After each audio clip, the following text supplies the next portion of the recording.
Holy shit! I'm back from this triangle maze. Wow, we may have passed. I still cannot find Garrett Smithley's car from that pick. Oh well, you know what? What's up, everybody? Checker here. Welcome back to another episode of the Couch Racing Chronicles. We just got back from Pocono. It's been an awesome week, awesome moments, and we got a lot to share today for you folks. So, without further ado, I'm not alone, of course, on Couch Racing Chronicles. Let me introduce you to the squad.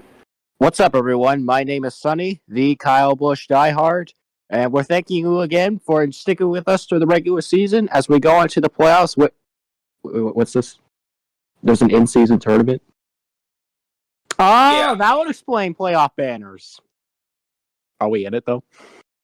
Are we going to win? Okay, cool. Yeah. But yes, my name is Sonny. Actuality, welcome back after Pocono, going on to Atlanta. Passing it on to the rest of the squad. First of all, Checker, fuck you.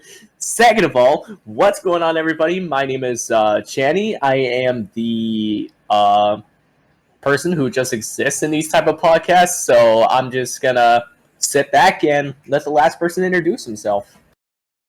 What's up, AJ here, Team 17 admin, co-host of the show, and we are back from Pocono. We've had a very exciting week. Let's get into it. Us? P4. Another good finish, another top 5. All 3 RFK top 10, once again. I think this is this time where RFK is going to really start turning things... Sorry, let me try that again. I think this is going to be the time where RFK is really going to start turning things around, and it's clearly shown. Chris qualified really well this weekend. Qualified second. We got stage points in both stages. It was a great weekend overall, but my boy Chase Briscoe got the win.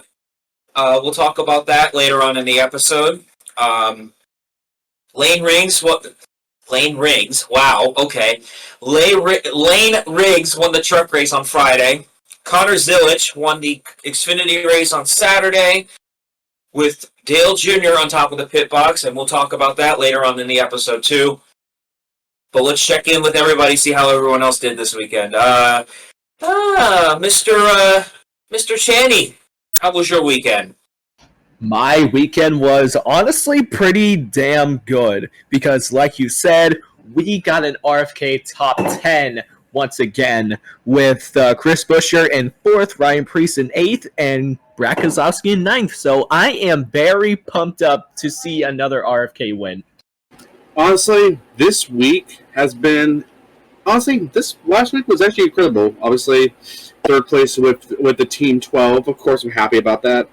9 with Brad Keselowski. We had a great day. And nothing really much with Bell, but can we just talk about a minute? John Hunter Nemechek in Legacy, finishing 6th. I'm really impressed how that 42 is very much improving itself, over better than the last season, But taking a moment, though, I'm really proud of how much we've come here with the 42 every week. We've had bad days, we have good days, but I'm overall proud of the team for John Hunter and the 42 team. Good job on Legacy for the top 5. Well, actually not top 5, top 10, my bad. And yeah, I'd say it was an overall good week. Happy Lane, won trucks. And pretty cool to see Connor Zilisch, win with the 88 and seeing Junior up there. But overall, I'd say this was overall a good weekend in my book. Funny, how about you, man? Well, our weekend was per usual, and by per usual, I mean we had our usual Kyle Busch incident of the race, but we did come back to finish 20th, so I guess it's not completely the end of the world. But I do want to give out a shout out to one of my other boys, Eric Jones, in that Legacy 43 Toyota, because I've always had faith in Eric Jones and what he's able to drive and what he's able to do, and just seeing both the Legacy cars finally running at a comfortable and god damn it competitive pace, I have to give them a shout out. Like, whatever's going on out there, keep up the great work, because this is what I want to see out of the team. Yeah, Legacy's been on a hot streak over the last couple of weeks, especially with John Hunter I think this is John Hunter's third straight top 10. I could be wrong. Yeah, but I believe so. Yeah. Yeah, he's been doing really well. A major improvement from last year. So my question to Sonny then is: do you think Legacy is finally starting to get it turned around? And if so, do you think they're going to finally win a race? It's not a matter of if, but just a matter of when and where. I have firm belief that, and considering that Atlanta, we got Super Speedway coming up, any person, they could go out, they could win it. So I have no reason to believe that either Legacy car can win it. I know Jones wrecked out in the spring, but I don't know what happened with Nemechek, or at least I can't remember straight off the top of my head. But I think he got involved. I was going to say, I think he was involved in the last wreck that proceeded with the controversial yellow. Because I remember Ryan Preece was in that wreck too. Right, yeah. Well, if not during the regular season, then I think one of them is going to spoil the playoff Talladega race. Yeah, I agree. Do you think any of those two will probably spoil the playoff grid by winning? I don't think they're going to be in contention, getting in on points, if I'm being honest, because they're too far back. Very well possible. I mean, Eric Jones is teetering on the bubble, and then John Hunter and Nemechek. Yeah, this is... If last year taught me anything, anyone can win at any time. Just look at Harrison Burton. So yeah, I could definitely see, well, not just the Legacy cars, but really anyone below this bubble. They can pull off something. They could do something crazy. Hell, Cody Ware. We got super speedways on the schedule. Anything can happen. So it'll be interesting to see how these final races of the regular season play out.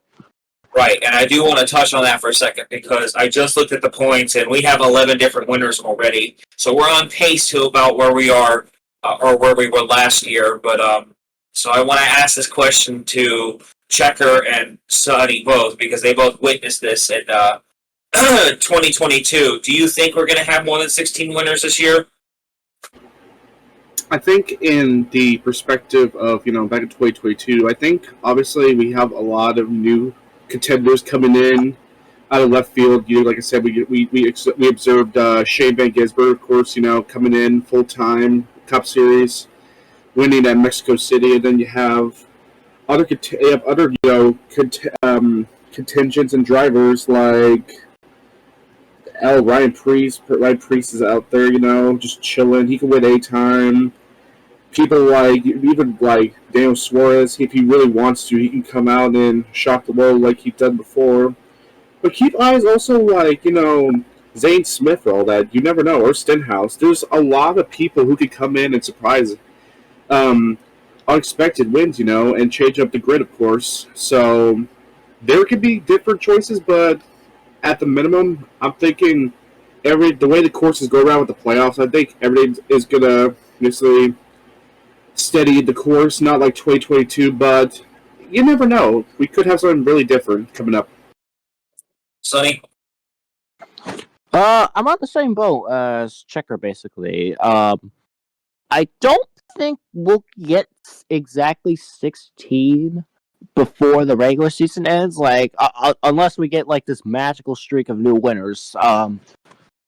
But it's going to be really close because my question is, if it does end up happening, then all those guys that are on the playoff bubble, whether you're above it or below it, then it's time to lock in, and you got to go and lock yourself into the playoffs before all the spots go away. Because look at guys like, look at our 5 guys currently above the bubble. You got Elliott, you got Reddick, you got Busher, you got Bubba, and then Alex Bowman. You may be safe for right now, but if we get new winners, then you're going to get bumped below that cut line. And if you can't end up getting a win and getting yourself back into playoff contention, then you're going to have a situation where you had a really good regular season, should have made the playoffs, but then the circumstances built up to where you're not going to have a shot to race for a championship. So it'll be interesting to see. I think we might get a couple guys making points, but if we end up getting more than 16, then it's time to go. You got to make sure you're one of them. Well, looking back on 2022, we had 19 different winners that year, even after the playoffs. So, I mean, I'm not ruling it out, and I personally think we're going to get more than 16 just because we have a lot of wildcard tracks. The problem I have with this, though, is Tyler Reddick, who's like 4th or 5th in the regular season standings, might miss the playoffs if we do continue this trend. And that kind of scares me because he's going to be on the similar path Martin Truex Jr. was back in 2022. So I think we might be in for a world of hurt if you're like Busch or if you're Ryan Preece, if you're Kyle Busch even. I think if you're those drivers, especially below or just slightly above the cutoff, you need to start racing hard these next couple of weeks and start thinking about, hey, got to get more stage points. Hey, got to go for wins, to solidify your spot into the playoffs, right? I definitely think Buescher is going to win I think there's a couple of tracks coming up here in the next few weeks he's going to be really good at. Unfortunately, I don't think Atlanta is going to be one of them because historically on paper we've been terrible in Atlanta with the next gen. Well, not terrible, but we've had the worst luck in God's existence. So, I mean, I did hear something from Brad's pre-race interview on Prime last week that RFK is bringing all three cars are being. All 3 cars are brand new this weekend. So I don't know if that's a good thing or a bad thing. That kind of scares me a little bit because when you bring a brand new car to the racetrack, it could either be the fastest car that you've ever had and it somehow ends up being illegal, or you have the slowest car in existence, so slow that even Cody Ware can't even catch up. So, I mean, we'll see. But Atlanta's definitely going to be a major wild card in these next couple of weeks, especially because Atlanta is so unpredictable. Ever since the repave and the reconfiguration, that's what's made this track so exciting, Old Atlanta used to be even more amazing. So I'm excited, but another thing I'm also excited for is the truck's going to Lime Rock Park in Connecticut for the first time. So for those who are not aware of what that track is a road course up in Connecticut. It has a very rich history with NASCAR, especially with the modifieds. So I'm really excited for that. But anyone else want to chime in on anything before we get into the rest of the show? I think that's about it for me personally, unless anyone else wants to ask something. Yeah, no, I'm clear. I have nothing else to talk about except Atlanta's gonna be fun. Court Super Speedway week, and let's have some fun, I guess. Yeah, I got nothing else to say. All right, so with that being said, we're gonna debut a new topic this week for the show, and that topic, a lot of people know I have been a fan of this sport for over 20 years, 23 years to be specific, since 2002, and so I'm going to give everybody in this podcast, in the call that we have going on right now, an opportunity to ask me a question, whether it be anything related to how we've been around each other, watching the races and Discord calls for the last couple of years. Questions literally about anything that I've experienced in my 20 years of being a NASCAR fan. So whoever wants to go first, they can take it away. You know what? I can go. All right, go ahead. I think I have a good one. Okay. When you first started racing, who was your first inspiration, like your first ever favorite driver to get you fully into the sport? That would be Dale Earnhardt Jr. So that would have been back in 2002. I've been a loyal fan of Dale Jr. since 2002, all the way up until he retired in 2017. He's always been. I always wanted to continue that family tradition because my father was a loyal Dale Earnhardt Sr. fan. And we miss him every day. I can't believe Dale's been gone for, nearly 25 years. It feels just like yesterday. I was 3 years old, and I remember that day very well. And I'm going to spare everybody of some crocodile tears. But all I can say is I'll never forget when waking up from my nap and seeing my dad glued to that TV screen after Dale got into that wreck in turn 3. It was probably one of the saddest things I've ever seen in my life. And, that says a lot too. So, but I've had some very good moments with Junior as one of my favorite drivers. And, I'm still glad to see that he's involved in the sport somewhat as a car owner in the Xfinity side and as a broadcaster with Prime and TNT. So good to see he's still around the sport and didn't totally say just fuck it, And he's a very, very big treasure in the sport, and we appreciate him very much.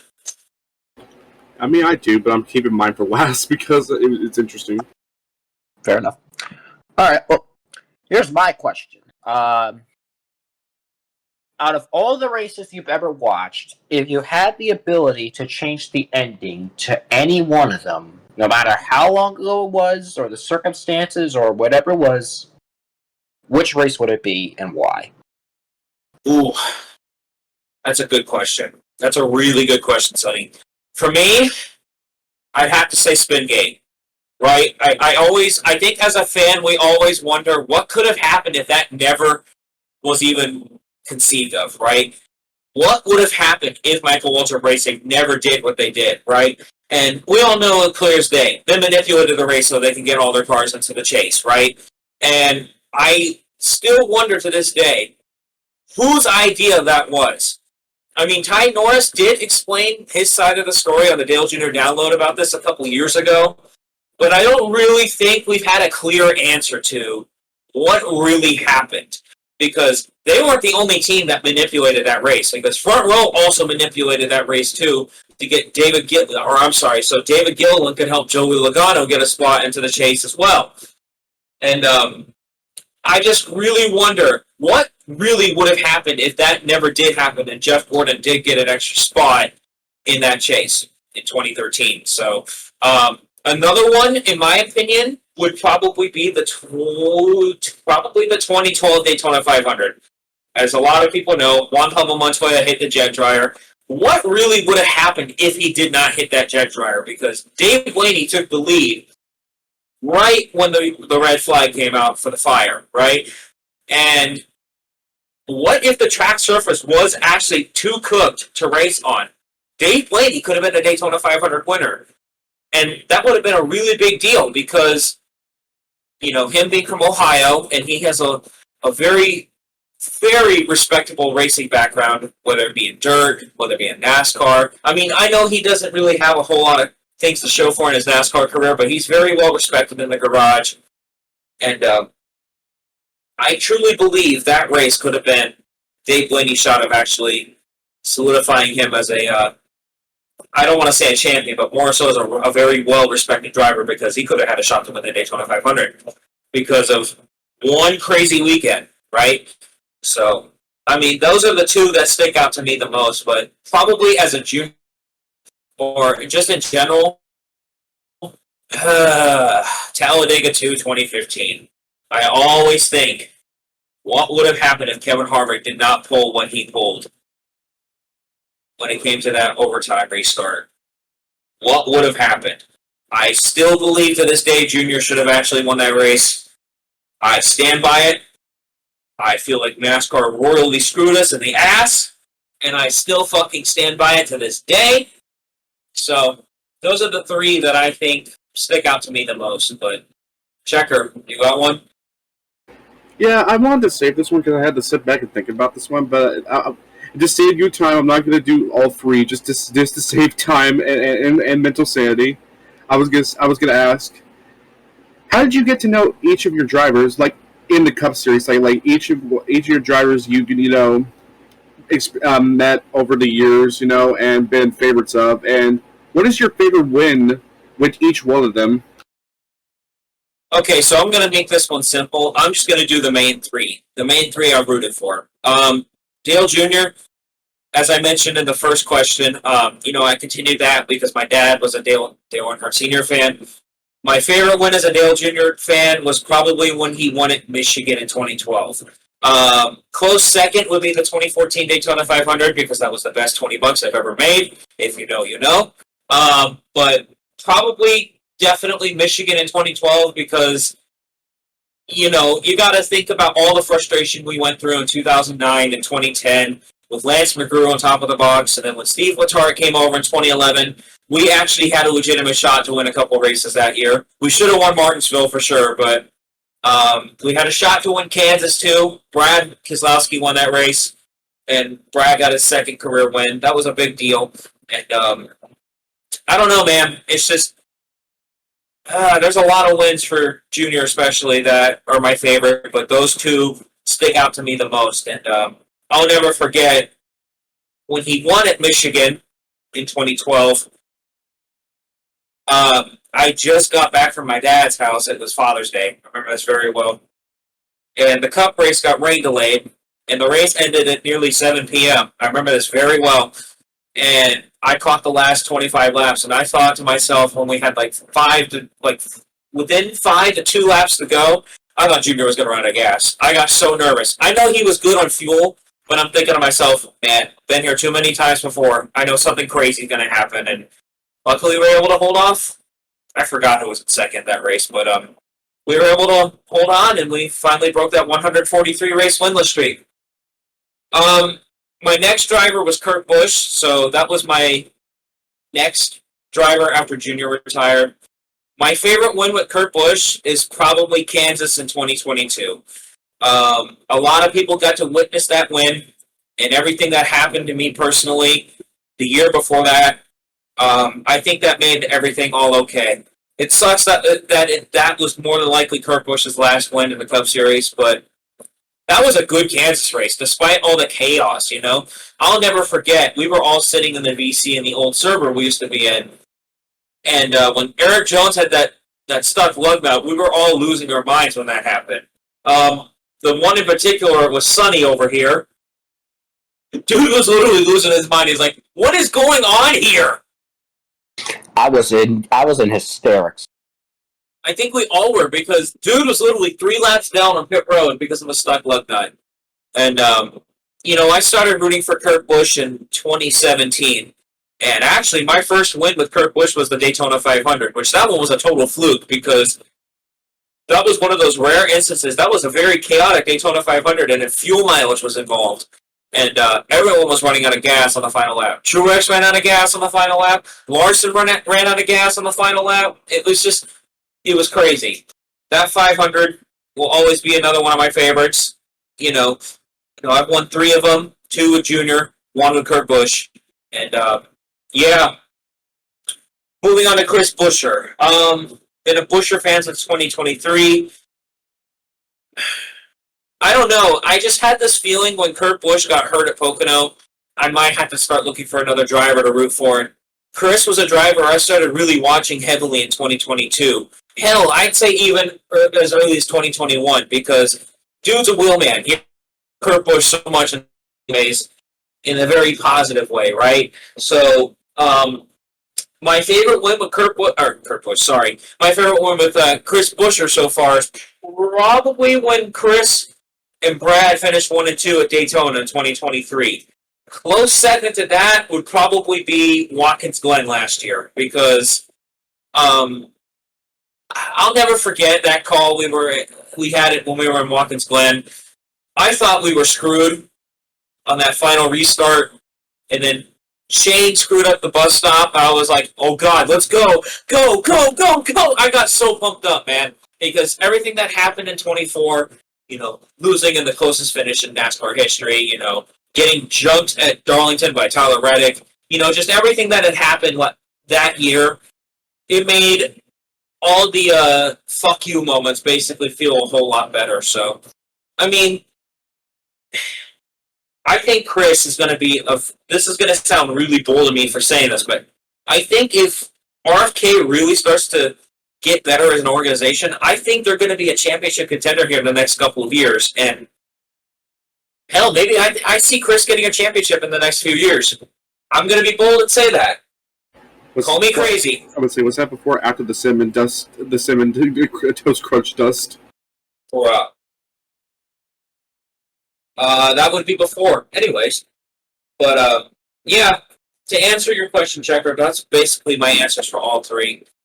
That's pretty much all I can think of, really. But I've rooted for so many drivers over the years. I just wanted to do those 3 for the sake of simplicity. So, how about we get into green flag, red flag, gentlemen?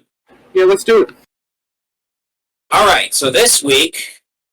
One second, sorry about that. I'm reading something. So this week, we are going to have Mr. Channy read the topics this week. So whenever you're ready, Channy, go ahead. All right, you boys ready? Let's go. All right. HYAK Motorsports has fired Ricky Stenhouse Jr. spotter Tab Bloyd over a tweet with his comments about his experience in Mexico City. Clayton Hughes, Martin Truex Jr.'s former spotter from 2014 through 2020, will take his place. All right, so the comment in question was, I'm ready to go home. Screw this place. People can talk it up all they want. Can't even walk out the front door of the hotel without getting hustled and money snatched in less than 5 minutes. Good area, my ass. Green flag, red flag, checker. So I get it. I know we've been beating the dead horse, with Mexico City for the last, 2 weeks. Well, not 2 weeks, but yeah. So, anyways, it's kind of that situation where it's like, if you don't have something nice, if you don't have something nice to say, don't say it at all. Honestly, I get the frustration, all of that, especially new area, like I said, new place to race, out of the country. But obviously, I'm red flag, of course. Just don't go on and tweet about it and just, cause this shit because it's going to get you in trouble. Like I said, you literally just lost your spot, in one of the race teams. And honestly, it's like, it's a part where it's like, you have to understand, like, you don't need to, like, obviously go in and basically say that, as a spotter, I get the frustration, but overall, you don't need to say that shit because that'll just make you look like, obviously, kind of a dick, in my personal opinion. Looking towards the other, beyond other teams during that week as well. But, honestly, that's the only thing I'm red flag about. Honestly, I'm kind of green flag. I'm obviously green flag about Clayton Hughes. Good chance for him, with a new team, see how he does. Sorry if I remember correctly, where did Tab go to anyway? Because I know he went somewhere now. Like, where is he going now? He went to the 20 car. Oh, good God. So that's basically my take. I'm red flag on, of course, Tab's, comments from Mexico City, and I'm obviously green flag for Clayton. So, cool. I'm red flag. I'm red flag on the whole situation. I'm green flag because, Clayton Hughes, he's a very well-respected spotter, For those who don't know, he's the same spotter that used to go stage winner, MTJ, come on. So glad to see Clayton back up on the spotter stand. That's really cool. He was at front row with Michael McDowell before he went to Spire, so that's cool.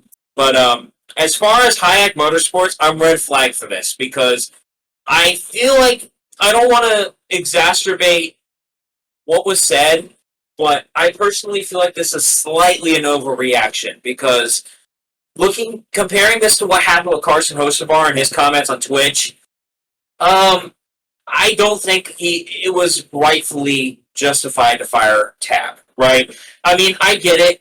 You're representing a team, like I mentioned last week, but firing a guy over comments on Twitter that weren't even that heinous, right? So I think firing him was not exactly the right call, but again, I'm not the one who makes the decisions, so that's not really my place to say.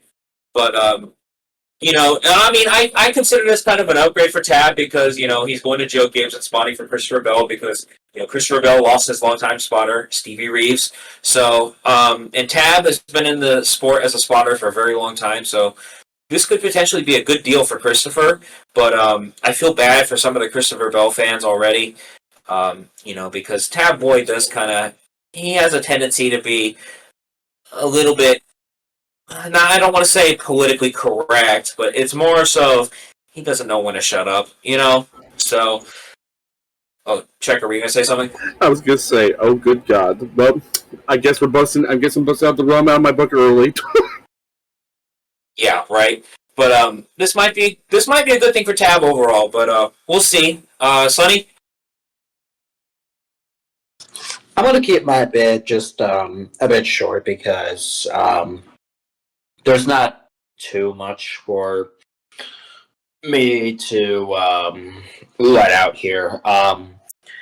I'm just going to follow along your thing with the red flag, and that I think that was just a mess that got a lot more messier than it needed to be. Yeah, that's really much it. It's kind of, yeah, I'm kind of a mess. I'm glad that that both these teams they found their spotters, and now they'll be back up at the spotters booth just in case the rest of the season comes around. No, that's just really much it. I don't really know what to make of this. My topic of discussion for this went into the Carson Hocebar thing last week, so trying not to rehash too much of the big meat, but I just think that this got a bit more out of hand than it needed to be, so red flag. Okay, so I agree with Checker on the red flag part because if you have bad stuff to say, just keep it to yourself. Like, well, I get that you're frustrated and all, but you got to keep some of those comments to yourself because if you say that out in public, who knows what would happen. But I'm gonna say green flag for the Clayton Hughes part. Yeah, and that's kind of a big deal because I don't even think Clayton is spotting for anybody right now before this even happened. So, I mean, it's kind of a big deal for him, right? That he's back on the spotter stand, and he's a very tenured spotter. So it's not like he's some random schmo off the street, right? So, pretty big deal for him. So if you're ready to go for the next topic, I'm ready. All right, let's do it.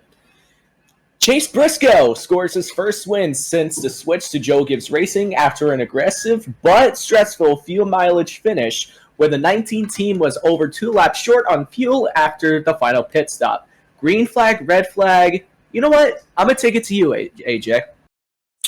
Definite green flag because Chase did some really aggressive fuel saving in that final green flag stretch, and I honestly thought they were going to run out of gas within probably 2 to 3 laps to go, and he did a really good job.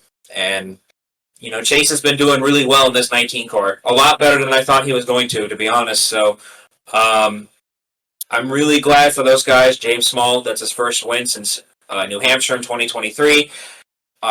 This is a big deal, and Chase was already high up in the playoff standings. I think he was around 7th or 8th before he got the win, and he's already locked in to the round of 16. So, big deal for that team.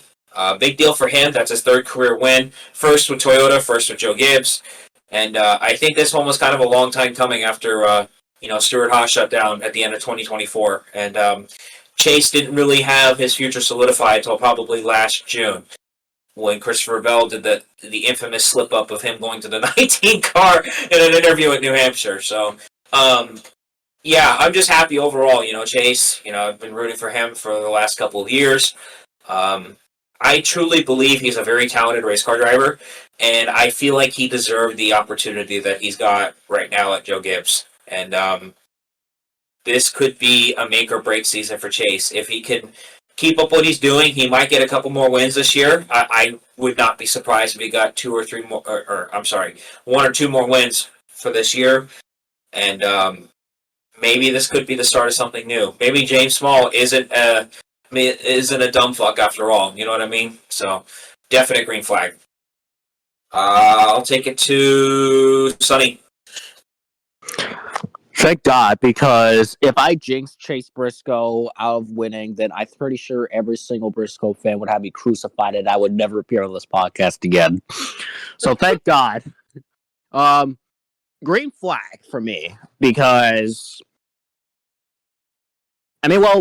this was just a really great drive by Briscoe and fuel saving. Like as a driver, you want to have a car that you don't have to worry about having to save, but But I think it's really just as important to be able to be in control of your car, of your pace, and know when you have to save and when you have to let off a bit, but also maintaining the gap and distance you have over the cars behind you. So to go from over 2 laps short to getting the win at Pocono, which is a terrible, terrible place to have fuel issues.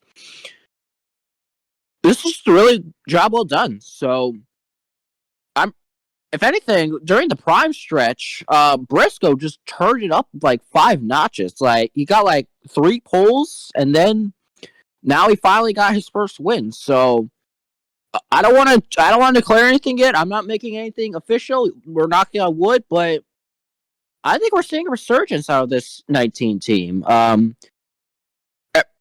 Last year was tremendous struggle with the retiring Truex, but now that you got Briscoe getting his win locked in and just looking faster than ever, like they could go on a dark horse run this playoffs. I wouldn't leave it out of them. So green flag.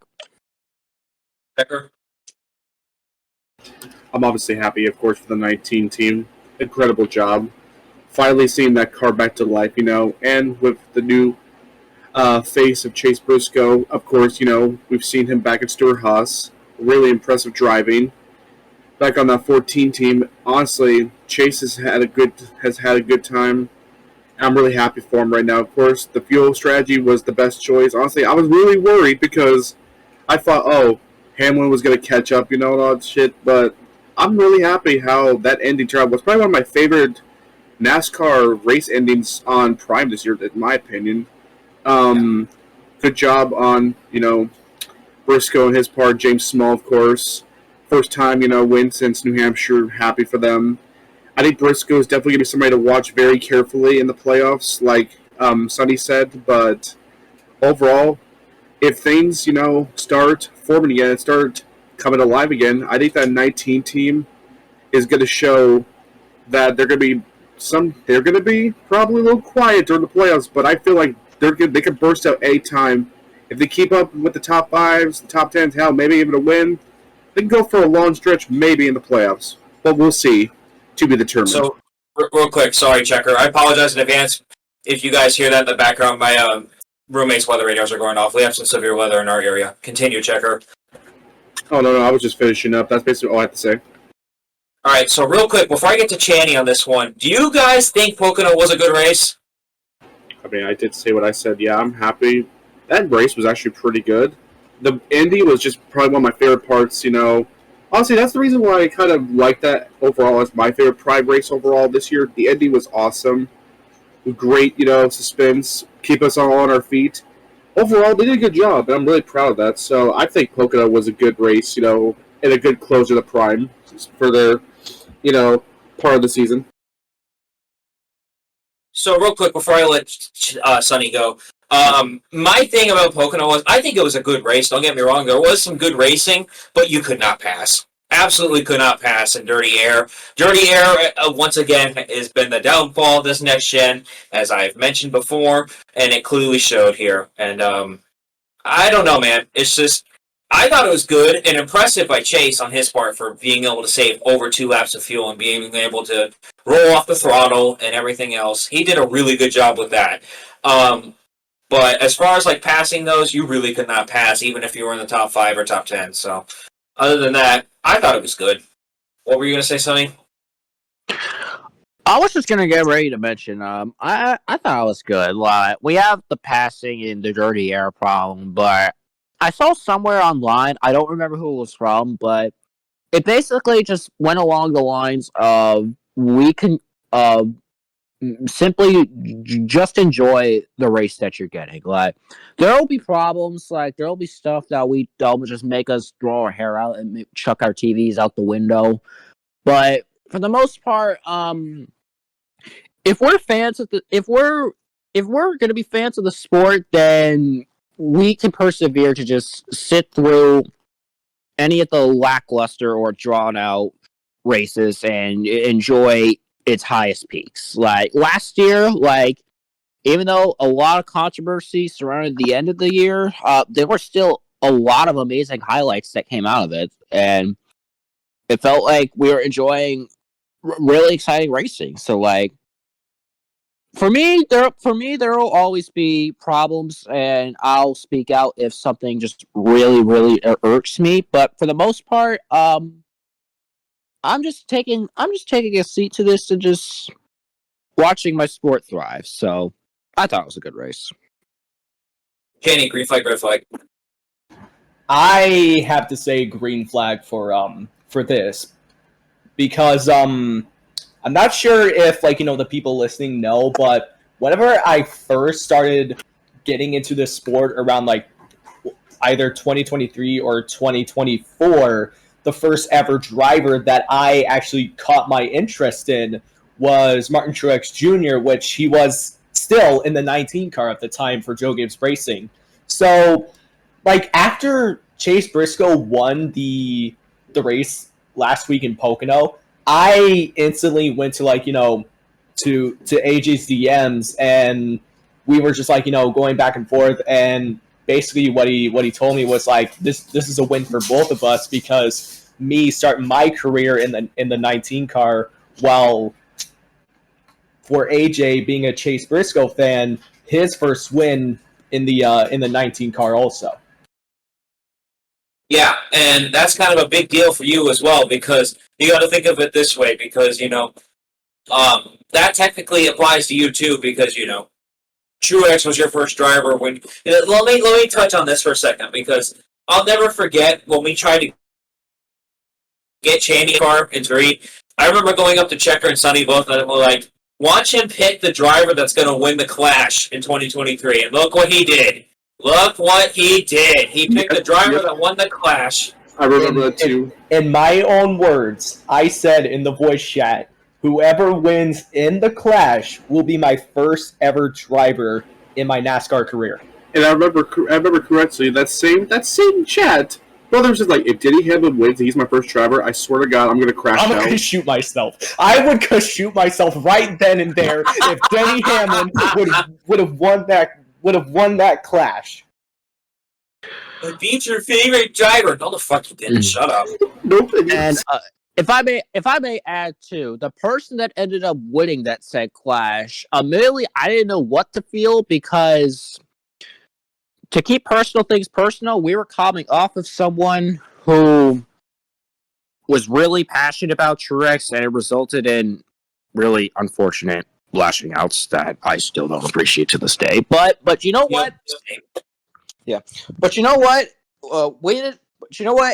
Chandy ended up being a huge breath of fresh air, and he got a really good moments out with Truex. He got his first official win at Dover, and then he got a couple more wins, and really, I just say, if a lot of things went Truex's way in 2024, I would have loved to see how Channing would have reacted to his farewell season. So you also got you also got to point out that Truex was actually in the Final Four of one of the championship races. I think he was. No, I know he wasn't in the Final Four in 23. He was in the Final Four in 21. So you weren't around for that. Yeah, you're good. No, he got eliminated after what happened in Bristol in 23. Yeah. Oh wait. Yeah. I remember it was Byron who was in the top 4. Yeah, Byron was in the Final Four in 23. Yeah, in 24. Yeah, remember that? Yeah, I remember saying. I remember that too, because I remember just like, oh man, Bell got in. I'm so sorry. And then as soon as I saw it was actually the Byron, I was like, oh, okay, that. Yeah, that whole Martinsville race was a mess, and I hope we don't ever relive that ever again. That's a story for another time if we come up on Martinsville weekend. Yes. All right, Chandy, take it away with the next one. All right, here we go. Dale Earnhardt Jr. is the 5th NASCAR driver in history to win as a owner subbing in the role of a crew chief. This is Dale's first win as a crew chief when he filled in for Marty Lindley. Lindley. Thank you. who was serving a suspension after the 88 team had 2 loose lug nuts after tech in Nashville. I'm going to go to AJ for this one again. If I picked red flag, I'd be a total moron, right? No, I'm definitely green flag on this one because that's cool, right? Because that adds to Junior's lengthy resume, right? And this was kind of a very unique situation because, like the history shows, he's only like the 5th past driver or current car owner to do this, and keep in mind, Junior wasn't the one exactly making all the calls because, Marty was somehow still present, whether he was at the bus, at the track, or he was back in the war room, back at Junior Motorsports, still making the calls somewhat. So this is a big deal for that 88 bunch. This is Connor Zilisch's first oval, even though Pocono's not really an oval. It's a triangle. First actual non-road course win for that young man. He definitely won me over as a fan of him because Connor's been on a tear. And I don't use that very lightly because Connor's a very talented driver, and I think he's going to really go places when he starts getting older, right? And this is a big deal for that bunch. Big deal for Junior especially, and that made me really happy. So, definite green flag. Sonny? Well, there's really just not much else to be said here. Like, I'm going with checkered flag because, this is really special on both sides. Dale Jr., you're just taking everything he's done in the over 2 decades he's been in the sport, and, tallying off, he's got, the whole hat trick. He's got the win, he's got a driver win, he's got an owner win, and now he has a crew chief win. So, yeah, this is just... Yep. Like I said, there's just nothing else that can be said that hasn't been said already. Just a really talented group of guys all working together. And Connor Zilisch, I still worried that somebody's going to rush him up too early, and then it knocks his confidence off, and then you have to start all the way over, which I don't want that to be put on him. Considering we're about the same age, I got to look out for my bro. But you know what? I have really high hopes that Connor's going to go far, and I'm really happy that Junior was able to essentially coach him to that victory. So, checkered flag for me. Yeah, so I do want to touch on that as well, what you just said. I don't think he's going to get necessarily rushed up a little too early because he's still kind of young, right? Because I don't really think a lot of Cup teams besides Trackhouse are really going to want to show interest in him until at least he's in his 20s. I mean, he's 18 right now. So my question to you is, do you think he needs one more year of Xfinity, then go to Cup? Or what do you think? I'd say 1, borderline 2.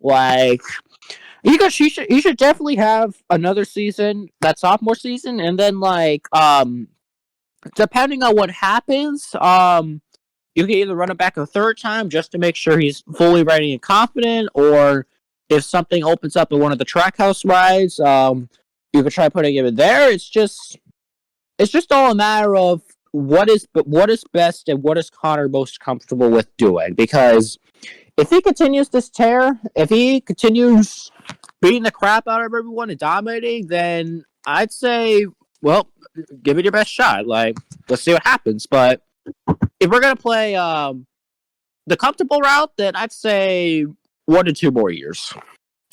I agree. Checker?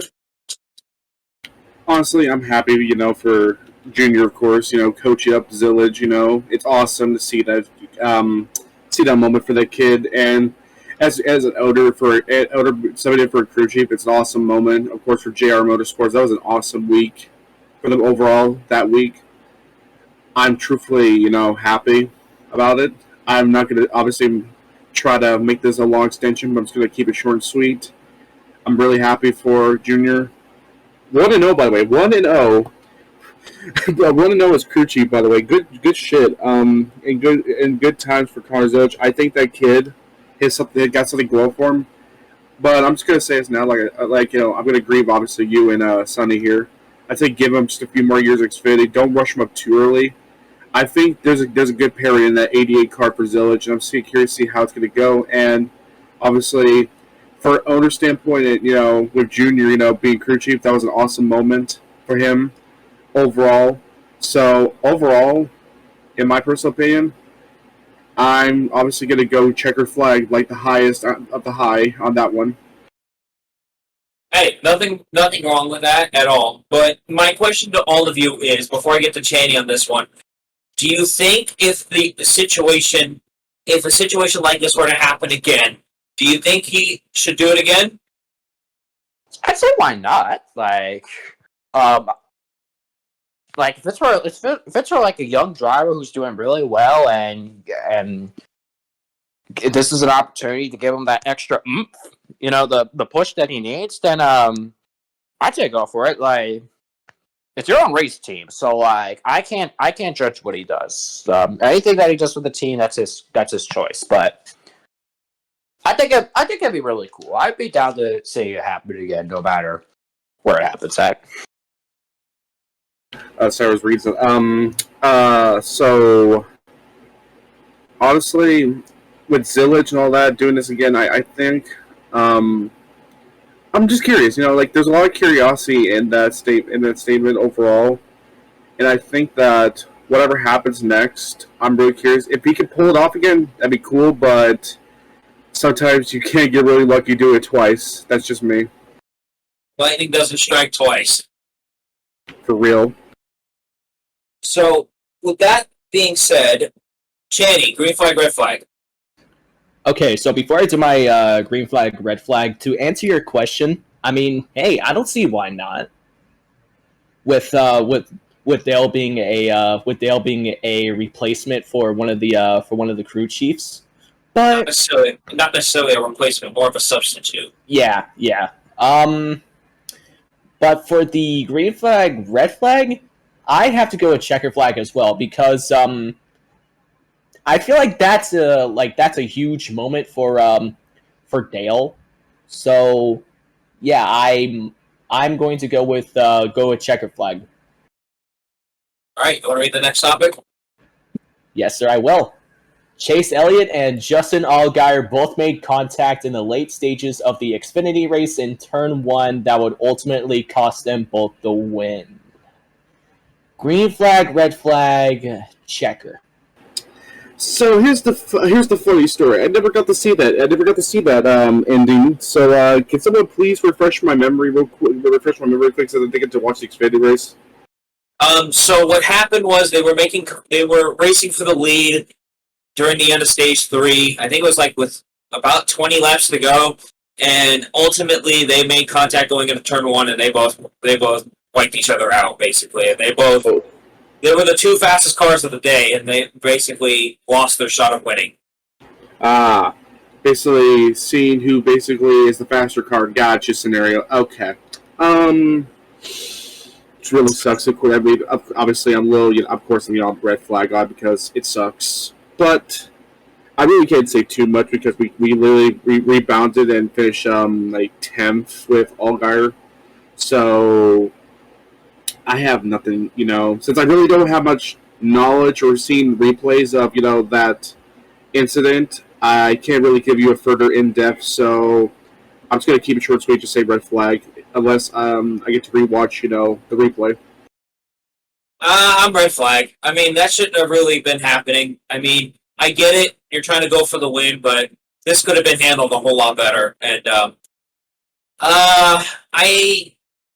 I have to look back at the replay to give you a legitimate answer, but it didn't really look like that big of a deal to me. But and Justin had every right to be. Well, I don't really think. I'm sorry. Chase had more of a reason to be frustrated than anything because the 17 was really fast all weekend, right? And that's such a shame because that's the story of the Chase Sexual fan base, right? Well, looks like they're gonna have another toaster bat. Oh wait, they're not Ryan Blaney. No, but on a serious note, that could have been Chase's legitimate shot to actually have a win this year, and I truly don't know. I really don't, because I mean, I feel his frustration, but I also understand I mean, that's just a racing deal, because you're both going for the win. They were both running. They were both the 17 and the 7 were both the dominant cars that day, and they basically wiped each other out. So, I don't really know, man. I really don't, because I don't have a very good opinion on this, because I'm trying to be not biased about it, but I'm red flag. I mean, I'm just kind of red flag too. I mean, it's turn 1 at Pocono, like that very specific corner out of all the tracks, that just brings up way too many racing incidents and aggression that just derails a lot of races. Like the 17 and the 7 of Elliott and Allgaier, like both of them really wicked fast and both with a huge shot to win. I don't know if this was coming off a restart or if they were just racing for the lead, but it's always that turn at Pocono, turn 1, where someone will go onto the inside to get around the car on the outside for the lead and clear the pass, so they'll have the advantage going into Long Pond straightaway, and sometimes it works, and then sometimes you get Denny Hamlin into the wall, like we've seen in 22 and 23. So, thankfully, that didn't seem to happen to either of them, and they both rebounded to finish respectably well, but it's just a really, really, really unfortunate deal that I can't fault either driver for too much, because that very specific corner at Pocono is just encourages a little too much overstepping, and unfortunately for those two, it took away what could have been a win for either one of them. So red flag. So my question to you is,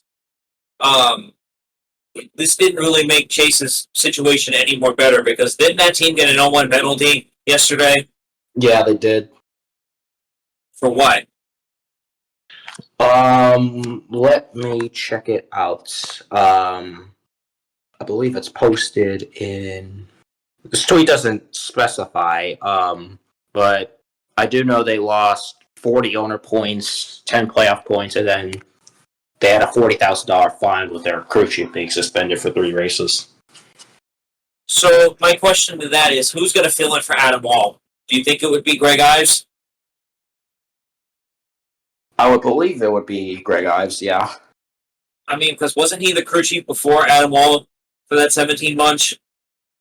I believe so. So here's a weird hypothetical. What if we put Chad Canals back on the pit box for that? Would he be down for it? I think I want to see why he wouldn't, but here's my thing about that. I feel like if he were to be back on the pit box for that car's going to be DQ'd within the first 3 minutes. Or Jimmy Johnson was racing it. Yeah, literally. Anyways, go ahead, Channing, with the next one. All right, the next one, which I didn't put my input yet for the green flag, red flag. Shoot. My bad. Go ahead. Sorry.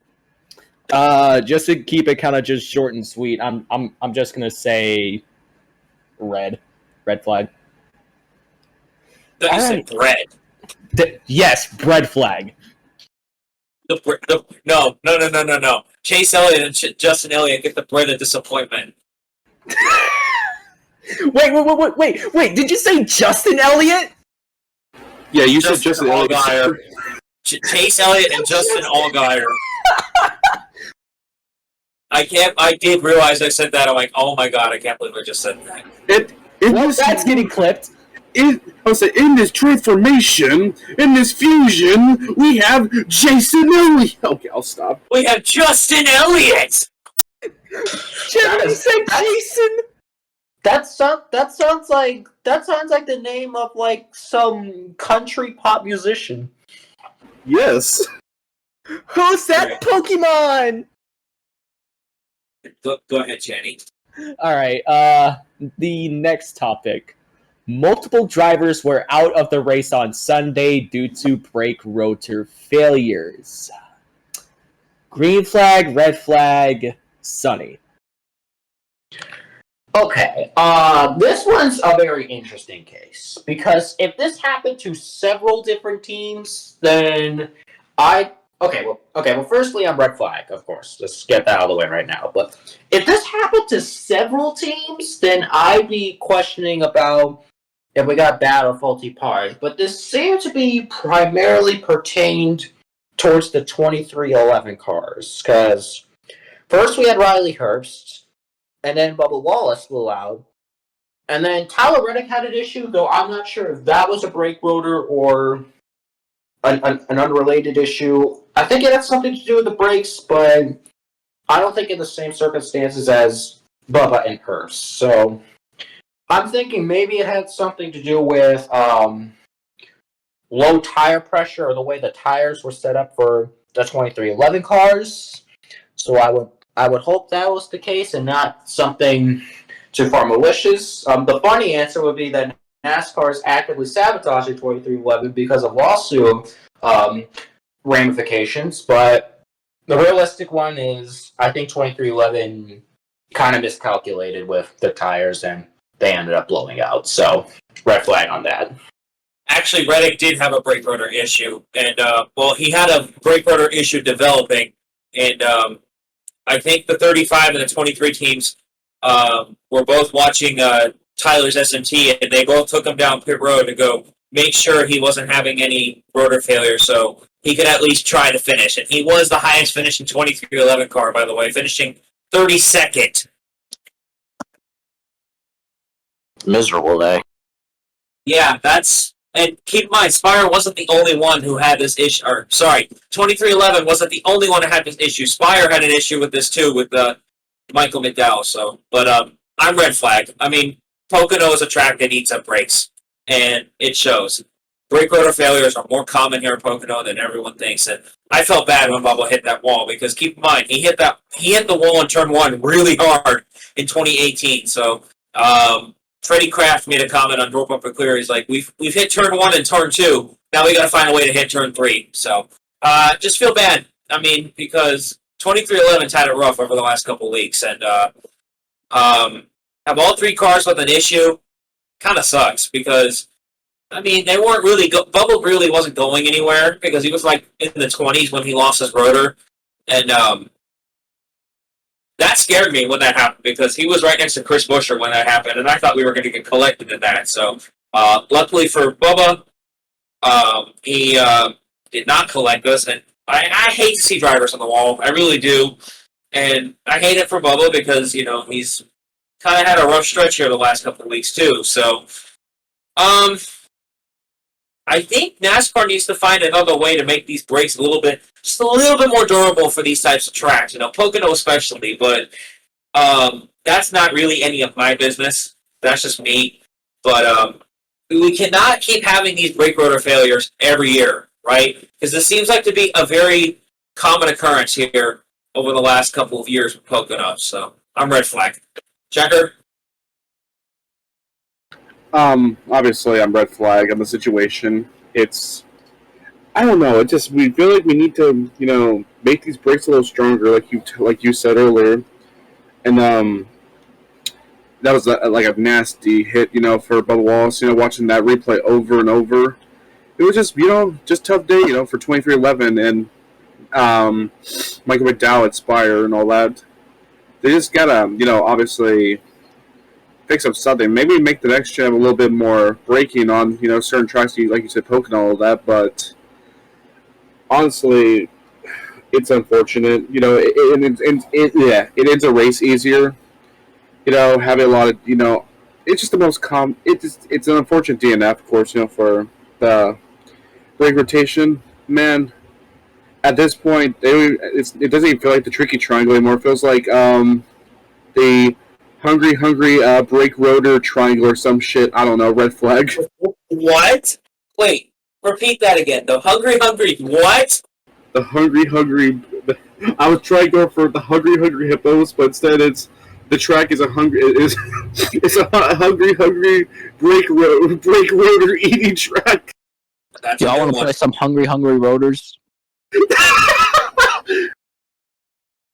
Nah, if we're gonna be doing that, that's gonna be a Watkins Glen, my friend. Anyways, but yeah, overall red flag about the situation. Now, I do want to also mention before Channing goes too, Bubba wasn't the only one who had a really hard hit. Riley took a massive hit to that turn one wall too, because I thought that was a tire failure. And no, he said the brakes went out. It was a hard hit, dude. I'm not surprised. Or, I mean, let me rephrase that. I'm surprised he didn't get a concussion from that hit. And I hope he's doing okay. Channing?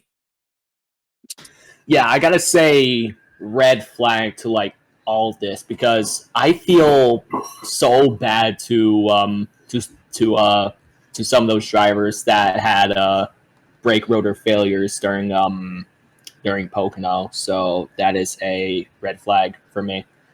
But on to the final green flag, red flag topic for today. Brad Keselowski comes down pit road while it was closed when he was leading the Cup race on Sunday. He would rebound to finish 9th.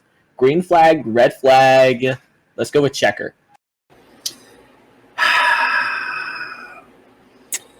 Yeah, that happened. I think what did happen? Like Carson tried to Carson was baiting us, or something like that, and then we accidentally went into the closed pit and got penalized. Yeah, it's a little unfortunate. Of course, that was on our part, but obviously, I'm glad we rebounded to 9th. That's a blessing, but obviously, I'm on a yellow flag, of course, for this because first, the yellow flag, I'm in between because on the green flag side, we finished 9th, we rebounded. It was perfect. I'm happy about that, but red flag, it was just a common mistake that we did. And it's really not our fault. It's like I said, it's common for modes like that, but I just don't know what the hell we were thinking, at that time. But I'm not gonna, drag this on for too long. So I'm yellow flagged on the topic. So, Red flag. What an idiot! If we had a what an idiot award on this podcast, I'm sorry, but that'd be my what an idiot for the week. And my what an idiot goes to Jeremy Bolins on that one. I respect crew chiefs, and I know people make mistakes, but that was a very costly mistake.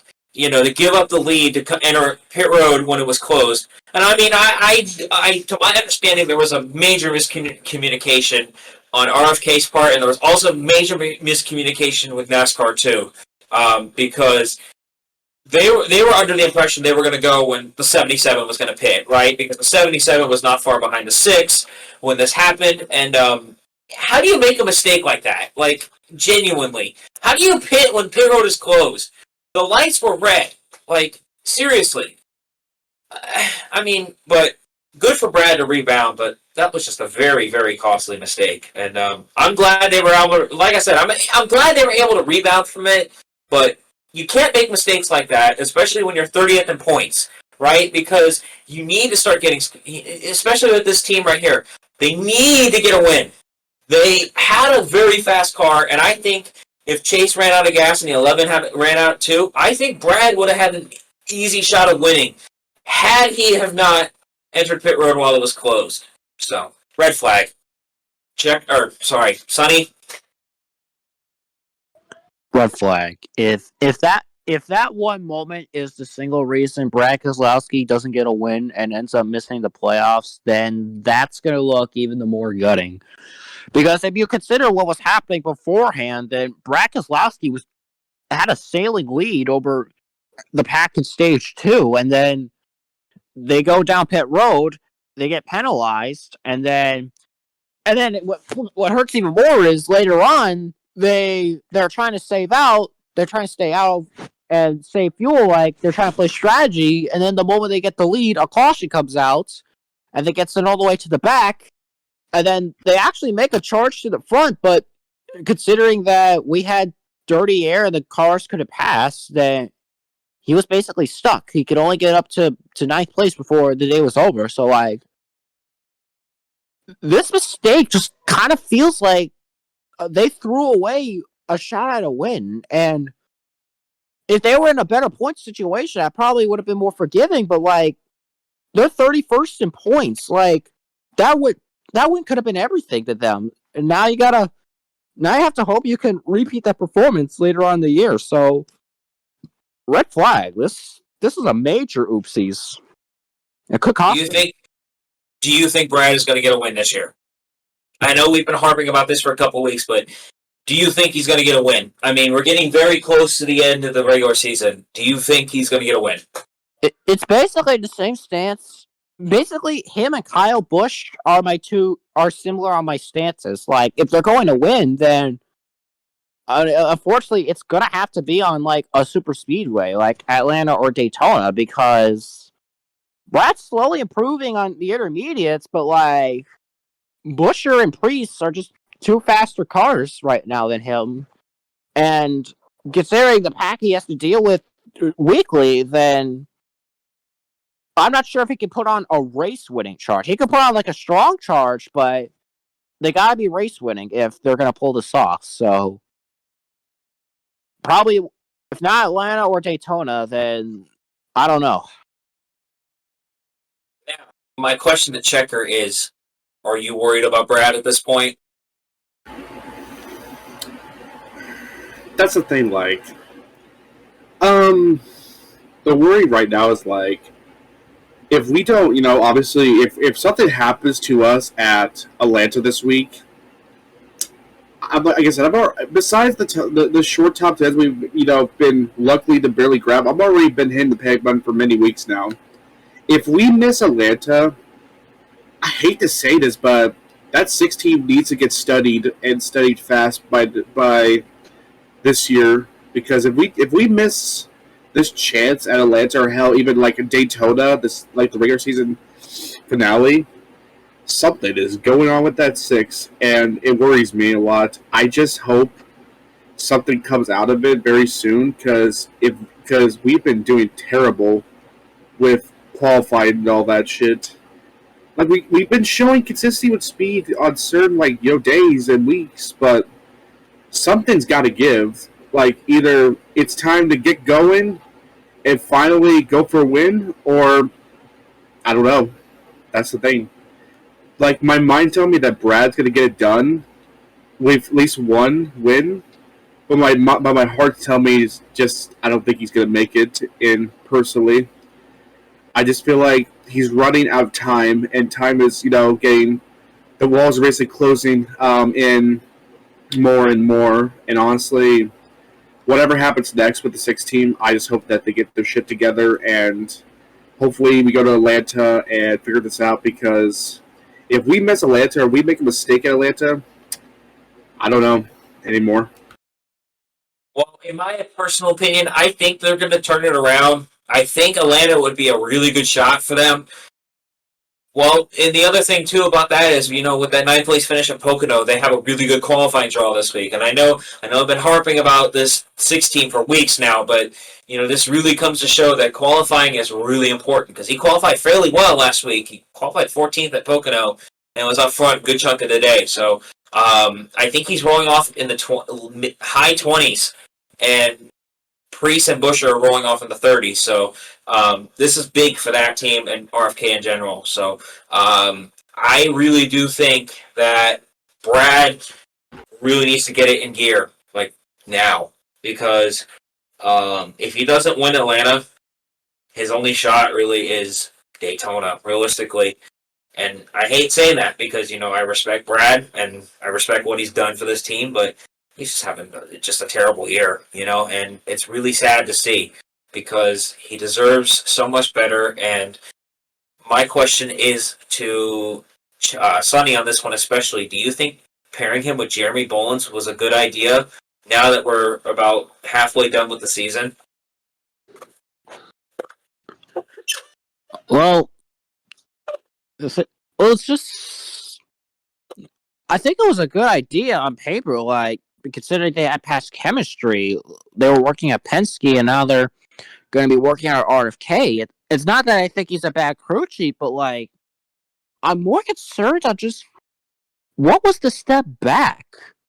Like, if they're turning it around now, then if they're turning around now, and now they're going to be right up front with their teammates, that's obviously good. But, like, what was that at the start then? Because now I'm just filled with more questions. Was it gelling? Was it adjusting? Was it getting used to? Was it Jeremy Bullens getting used to setting up at RFK? It's just curiosity. I'm really worried that if they don't get luck going their way, then that bad stretch to start the season could have been any different if things gone otherwise. Well, the other thing too, you got to remember, he was involved in a wreck in the 500 and got involved in just wrecks that were out of his control, and I really hope this is the last of the bad luck for that team, and we'll see. Speaking of Atlanta, we got picks this week. First and You foremost, completely skipped me again. well, you just exist in this podcast. Exactly. Yes, I do. Yes, I do. You know what? Anyways, You know what? For the rest of the podcast, I'm going to keep my mouth shut. no, go ahead, Shanny. I don't mean it. I'm only running on a couple hours of sleep. I apologize. It's not intentional. You're all good. I think you already know my answer, so just Red move on flag. to the picks. Red flag. Yep. Okay. On to picks. Huh? The fuck? Hold on a second, guys. I'm sorry. I think I'm under an SVR. Hold on 1 second. I'm under a flash flood warning. You can never escape. You can never escape Mother Nature, even off NASCAR tracks. Nope. Nope. Exactly. Anyway, yeah. So that's happening in the background. So my question now is, we're going into picks. Sonny won with his pick with Chase Briscoe at Pocono. We're going to Atlanta for the Xfinity Series on Friday, Cup on Saturday, and for the first time ever, as I mentioned, trucks will be at Lime Rock Park. Who wants to go first with their picks? You know what? Screw it. I'll go. Oh, God. Oh no! Oh no! Don't worry. It's not bad. I swear. I would say, what's funny about this week at Atlanta? Garrett Smithley's also in that race too. Yeah, so how did Garrett Smithley do, by the way, Channy? I plead the fifth. Anyways, on to my picks. All right, so for trucks, give me Corey Heim, Okay. and my dark horse is Josh Bilicki. Checker. You want to go? I'll get it out of the way now. So obviously, since I know I have two choices for each series, let me go into full diagnosis here. So I had to think long and hard about this. So I'm going to start off. I'm going to do this in order by the week. So I'm going to start by Xfinity first, since it's on Friday. If I recall, yeah, it is. For my pick to win at Atlanta, since this is going to be obviously a very Chevy-like, track and Ford-like track. I'm going to catch fire and flames for this pick, but I'm picking Austin Hill for the win, because I know how this goes in super speedways. I know how this always goes. And for my dark horse, I'm going to go Anthony Alfredo for my Xfinity pick. Oh, sorry, my Xfinity dark horse. For trucks on this week, my pick to win, I'm going to go a little bold and say Caden Honeycutt. And my dark horse is going to be Cam Waters. And finally, my cup pick. So Atlanta has a super speedway. A lot of Fords going to be out here playing around. That's the thing, though. It's tough because there's a lot of upsets you could do. Obviously, you know what? I'm going to change it up a bit. Give me Ricky Stenhouse Jr. as my win. And give me BJ McLeod as my dark horse. All right, real quick. While I wait, do with the rest of his picks, because I was AFK. I think Shanley only said the truck pick. Yeah, I only said the truck, not the other two that I had. Oh, my bad. What was your Xfinity and Cup pick? So for my Xfinity pick, I chose Jesse Love as my pick to win. Oh, he's gonna be up there with Austin Hill. And for my dark horse, give me Brandon Jones. And your cup picks? For my Cub pick, I know a certain person is going to be, whooping with excitement with this pick. I think you know who he is, AJ, but give me Austin Cindric for the win. Okay. And for my dark horse, Checker, we have the same damn dark horse. Give me BJ McLeod as my dark horse. Sonny? Alrighty then. So for the trucks, give me Ty Majeski for the win. And for my dark horse, I will take Jordan Taylor in the second truck. Xfinity. I unfortunately will pick Austin Hill. Boo! Boo! I know. And for my Xfinity Series pick, my Xfinity Series dark horse, Harrison Burton. You thought I was going to say Chris Wright. It's not that time yet. And cup? Well, the last time I picked them, it went absolutely disastrous. But I don't learn from my mistakes. So give me Kyle Busch for the Cup Series win. And my Cup dark horse is going to be Austin Dillon. I think this is finally the year RCR finally does something with their life. I mean, I can respect that because they've been kind of on a tear the last couple weeks, so I can respect that. All right. Atlanta. I'll start with trucks. Blind Rock Park. I will take Jordan Taylor for the win, and I will take.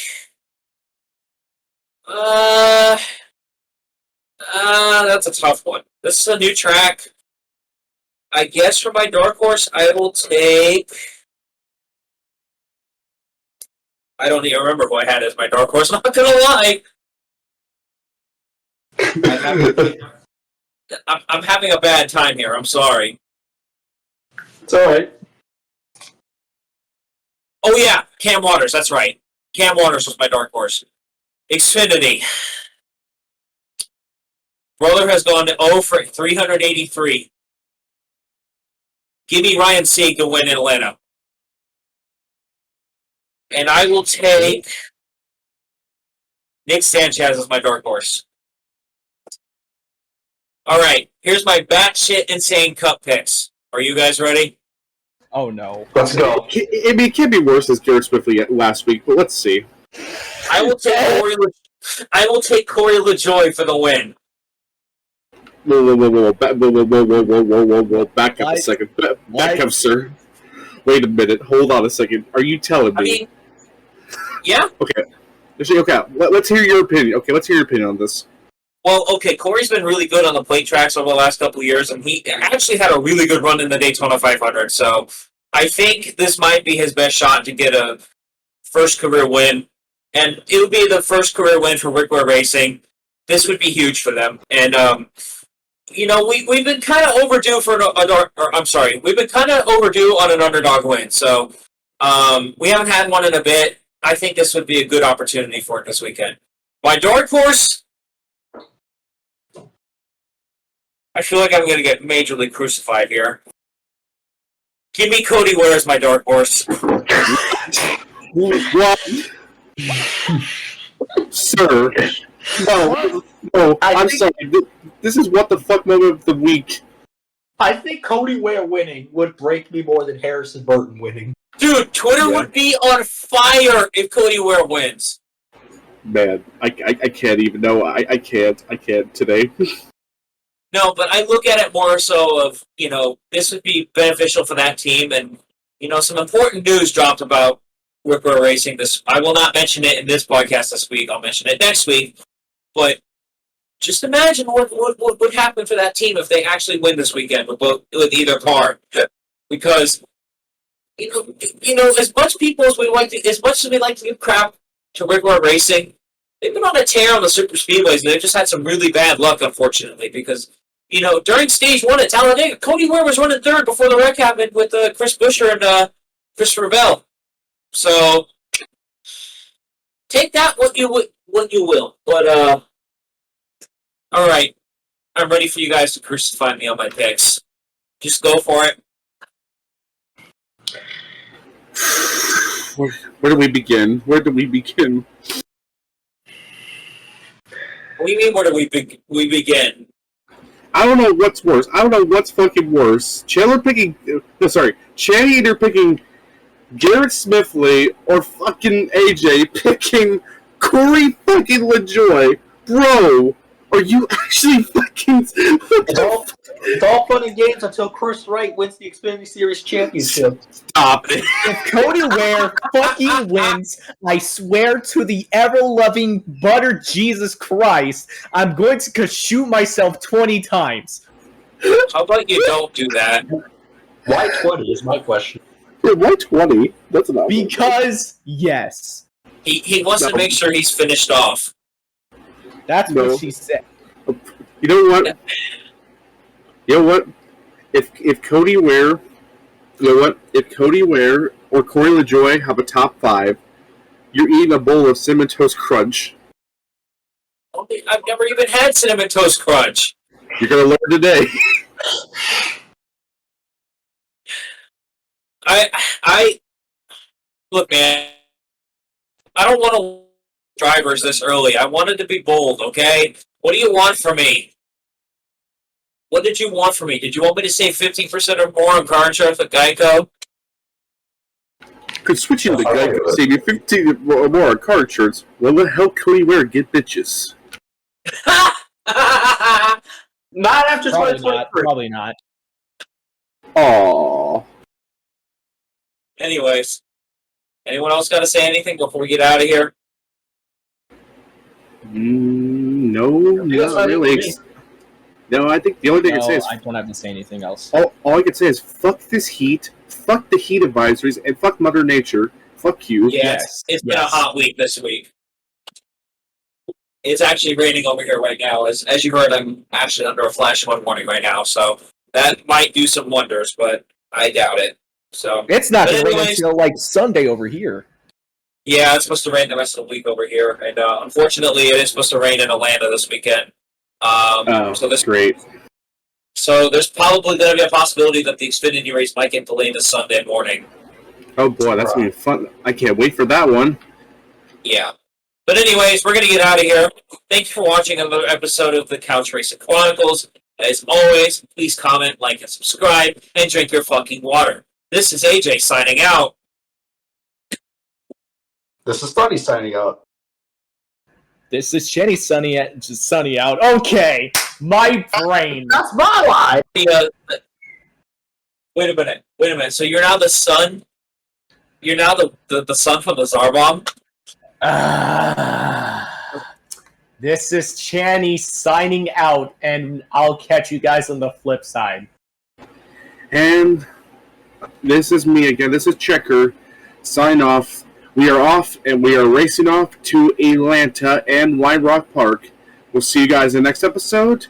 And, of course, please, for the love of God, for those listening internationally or listening state-wise, please stay safe and stay cold during this summer. So, without further ado, catch you all later. See you all later. Bye-bye. Drink your water!